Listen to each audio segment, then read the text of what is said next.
Hello my dear friend, welcome to the session of wellness wonder and learning.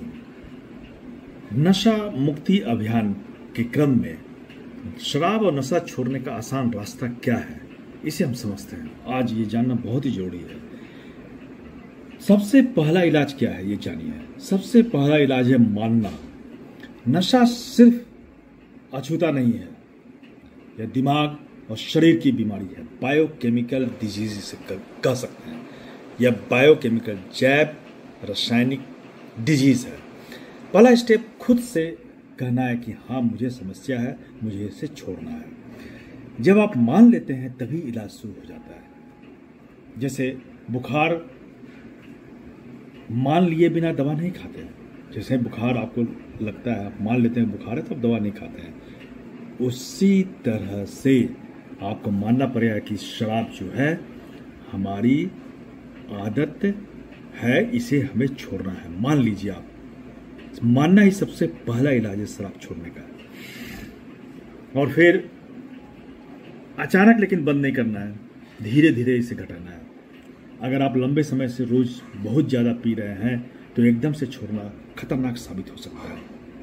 जैसे कि अगर आप छोड़ देते हैं अचानक से, हाथ का कंपन स्टार्ट हो जाएगा, बेचैनी होगी, पसीना आएगा, यहाँ तक कि दौड़ भी पड़ सकते हैं, सीजर्स होगा। तो इसे किस तरह से करना है? हल्के पीने वालों के लिए धीरे धीरे कम करना ठीक है। भारी पीने वालों के लिए डॉक्टर की निगरानी में डिटॉक्स करना चाहिए। जो बहुत ज़्यादा हेवी ड्रिंकर है वो डॉक्टर की निगरानी में ही इसको छोड़े तो ज़्यादा अच्छा होगा। डिटॉक्स करना जरूरी है शरीर को। उसके बाद डॉक्टर से चेकअप काफ़ी जरूरी है। डॉक्टर्स क्या करते हैं? शराब शरीर को कई तरह का नुकसान पहुंचाता है, इसलिए कुछ टेस्ट बहुत ही जरूरी है। वो टेस्ट है लीवर टेस्ट, LFT, खून और किडनी का टेस्ट, जरूरत पड़ने पर अल्ट्रासाउंड। इससे पता चलेगा कि अंदर कितना डैमेज हुआ है और किस तरह से इस डैमेज को पूरा करने के लिए मदद की आवश्यकता है, क्या चाहिए, कौन सी दवा चाहिए। ये डॉक्टर ये टेस्ट करवाने के बाद डिसाइड करते हैं कि कौन सी दवा चाहिए और कितनी मात्रा में दवा चाहिए। शरीर की मरम्मत, सही खाना और सप्लीमेंट। लंबे समय तक पीने वाले का शरीर जो है कमजोर हो जाता है और विटामिन की कमी हो जाती है। खासकर विटामिन B1, थायमिन बहुत जरूरी है, वरना दिमाग पर असर पड़ सकता है। दिमाग पर असर पड़ता भी है क्योंकि विटामिन की कमी हो जाती है। लंबे समय तक पीते हैं तो वो नेचुरली विटामिन B1 शरीर में धीरे धीरे कम जाएगा। डॉक्टर की सलाह से ही विटामिन और सप्लीमेंट को लेना है, अपने से नहीं लेना है। पौष्टिक खाना को खाना है, दाल, दूध, फल, हरी सब्जियां, ये सब जो पौष्टिक है, इसमें हरी सब्जियां जो है बहुत ज़्यादा मात्रा में खाइए और खूब पानी पीजिए।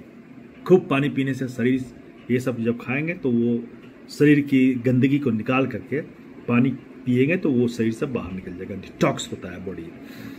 उसके बाद है दवाइयों की मदद। कुछ दवाइयाँ ऐसी हैं जो नशा छोड़ने में मदद करती हैं, जैसे नेल्ट्रीजोम जो है शराब पीने का जो मजा है जो खत्म कर देती है। जो शराब पीने में जो लगता है कि हमें आनंद आ रहा है, उसमें कुछ ऐसा बायोकेमिकल रिएक्शंस ये दवा करता है नेल्ट्रीजोम कि आपको मजा नहीं आएगा। उसके बाद एकम्प्रोस्टेट जो है दिमाग का असंतुलन जो है, इम्बैलेंस जो है, उसको ठीक करता है। और है डाइसल्फाइरेम, शराब पीने पर शरीर में बुरा रिएक्शंस करती है ताकि इंसान खुद शराब से दूर रहे। ये दवा है जो ऐसी दवा है कि ये दवा लेने के बाद आप शराब पिएंगे तो बुरी तरह से रिएक्शन करेगा शरीर, तो आप खुद जो है शराब को छोड़ने लगेंगे। लेकिन ये दवाई है, कैसे लेना है? सिर्फ डॉक्टर की सलाह से लेना है, अपने से नहीं लेना है। काउंसलिंग और थेरेपी। नशा सिर्फ शरीर की बीमारी नहीं है और हो भी नहीं सकती है, दिमाग और आदत की भी बीमारी है। दिमाग और आदत समझिए, इसलिए सोच और माहौल को बदलना काफी जरूरी है। CBT, कॉग्निटिव बिहेवियरल थेरेपी, ये बहुत बुरी आदत है और ट्रिगर्स को पहचान कर नई आदत को डालना, यही है CBT, कॉग्निटिव बिहेवियरल थेरेपी। उसके बाद है support group, AA, smart recovery जैसे लोगों के साथ रहना जो नशा छोड़ रहे हैं। और फैमिली थेरेपी शराब का छोड़ने में मदद काफ़ी करते हैं, वो परिवार का साथ है। फैमिली थेरेपी कुछ नहीं है, परिवार का साथ, परिवार के लोग सपोर्ट करें। क्रेविंग को संभालना, जब शराब की लत लगे तो क्या करना है, नींबू पानी, ग्रीन टी और जूस पिए, टहलने के लिए निकल जाइए, गहरी सांस लीजिए, 15 मिनट रुकिए, क्रेविंग अपने आप कम हो जाएगी। क्रेविंग 10 से 15 मिनट रखिए, तो 10 से 15 मिनट तक आप रुकेंगे, अपने दिमाग को दूसरी तरफ मोड़ लेंगे तो नेचुरली ये क्रेविंग खत्म हो जाएगी। याद रखिए, क्रेविंग एक लहर है, एक लहर की तरह उठती है, थोड़ी देर रुकिए, ये अपने आप शांत हो जाएगा।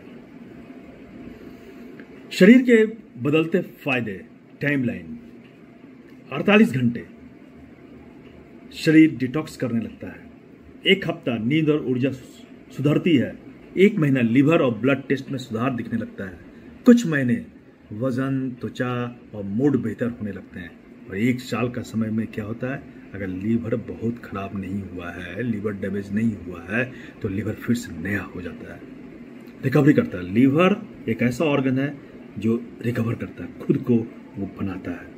बहुत ज़्यादा डैमेज नहीं हुआ तो 1 साल के अंदर आपका लीवर जो है फिर से नया हो जाएगा। उसके बाद बहुत ही इंपॉर्टेंट है, अगर हालत बिगड़े तो क्या करें। हालत बिगड़ता है, मान लीजिए तेज कपकपाना आप शुरू करते हैं, बेहोशी आती है, दौरे आते हैं, सीजस आती है, पीलिया आपको हो जाता है, यानी जॉन्डिस, आंख त्वचा पीली हो जाता है, यह सब काफ़ी खतरनाक है। ऐसे में आप तुरंत डॉक्टर से मिलें, ये बहुत ही आवश्यक है। अब हम जानते हैं रोजमर्रा की आदतें क्या क्या होनी चाहिए, उसमें क्या जरूरी है करना। सुबह का व्यायाम जरूर करें, सुबह का एक्सरसाइज, किसी भी प्रकार का एक्सरसाइज हो, कार्डियो हो, योग हो, थेरेपी हो, दौड़ना हो, टहलना हो, जरूर कीजिए। सुबह में हेल्दी नाश्ता लीजिए, प्रोटीन युक्त नाश्ता बहुत ही इंपॉर्टेंट है। अच्छी नींद लीजिए, नींद आपको बेहतर आए इसके लिए आप कुछ कीजिए। हफ्ते में प्रगति को चेक कीजिए, आपका इंप्रूवमेंट एवरी हफ्ते में आपको चेक करना है, कितना आप इंप्रूव किए, और महीने में डॉक्टर को जरूर दिखाइए। बहुत ही जरूरी है डॉक्टर की सलाह में रहना। अगर बीच में फिसल गए तो हार मत मारिए मेरी फ्रेंड, फिसलना तो ये एक जरूरी चीज है, लोग फिसलेंगे ही क्योंकि लंबी आदत है। नशा छोड़ना एक लंबी यात्रा है मेरी फ्रेंड, बीच में गलती हो जाए तो समझिए कि ये सीखने का हिस्सा है, न कि हार। फिर से कोशिश कीजिए और आगे बढ़िए, डीमोटिवेटेड नहीं होना है। आप गलती करके पी लिए, बहुत ज्यादा क्रेविंग हुआ, बीच में पी लिए, तो इसका मतलब नहीं है कि आप हार गए। आप फिर से इसे कोशिश कीजिए और देखिए कि आप सफल होंगे, नशा छूटेगा। ये बहुत इंपॉर्टेंट है। टेक्नोलॉजी और सपोर्ट आज का बहुत इंपॉर्टेंट चीज है। आजकल मोबाइल ऐप्स आते हैं, हेल्पलाइन नंबर्स हैं, ऑनलाइन काउंसलिंग, सब कुछ उपलब्ध है, इनका उपयोग कीजिए और आप कभी अकेला नहीं महसूस करेंगे। अगर मोबाइल ऐप्स का यूज करेंगे तो आप अकेला नहीं महसूस करेंगे। हेल्पलाइन नंबर से आप बात करते हैं, ऑनलाइन काउंसलिंग जो आप करते हैं, तो आपको लगेगा कि आप किसी के साथ हैं। अकेलापन इसमें बहुत खतरनाक है। नशा छोड़ना आसान नहीं है, लेकिन नामुमकिन भी नहीं है माय डियर फ्रेंड। धीरे धीरे ही सही, छोटे छोटे कदम उठाइए। हर अंधेरे के बाद उजाला आता है, आशा का आखिरी दिया बुझने मत दीजिए। यही दिया आपके लिए नई जिंदगी की शुरुआत करेगा। आपके लिए नई जिंदगी इसी दिया से आएगा। इस दिए को कभी बुझने मत दीजिए। उठिए, जागिए और पहचानिए अपने आप को, आप क्या है। धन्यवाद।